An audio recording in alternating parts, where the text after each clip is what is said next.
Je reviens sur la question du mouvement libéral en France au niveau du judaïsme. Ce qui a fait le succès de ce mouvement,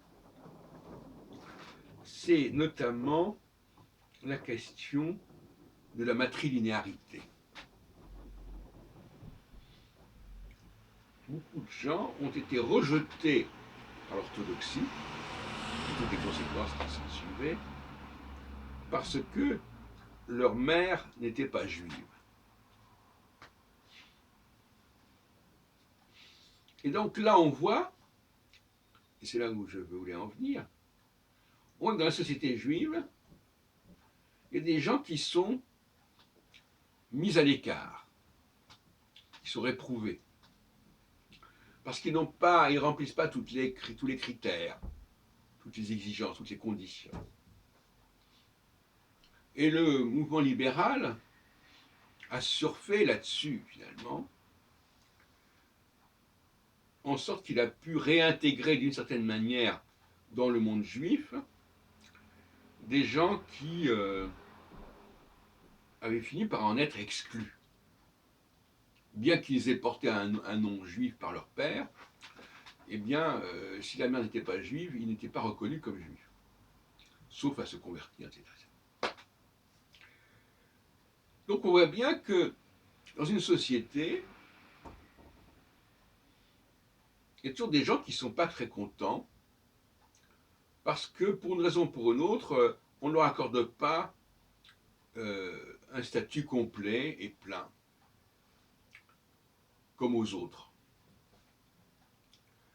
Et où est-ce que je veux en venir? Eh bien, en revenant sur la question du temps de Jésus, il y avait les Judéens qui avaient un statut complet, si on peut dire, et puis il y avait les gens du nord, de la Galilée, sans parler de la Samarie, qui étaient un petit peu en délicatesse par rapport à ces orthodoxes.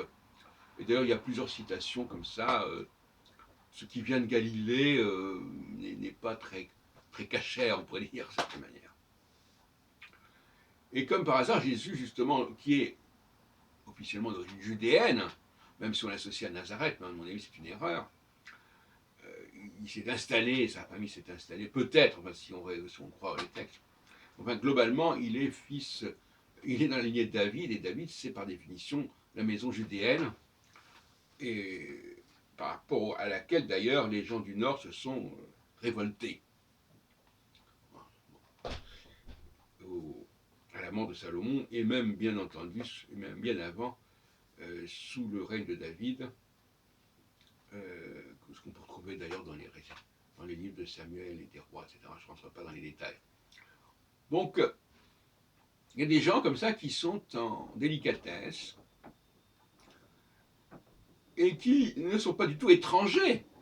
Bien comprendre cela. J'en parlais dans une autre vidéo tout à l'heure. Ce ne sont pas des gens extérieurs au problème. Mais en même temps, ils sont quelque part extérieurs parce qu'ils ont été mis un peu en marge. On les a dans une sorte de purgatoire, comme ça. Oui, vous êtes juif, mais pas vraiment.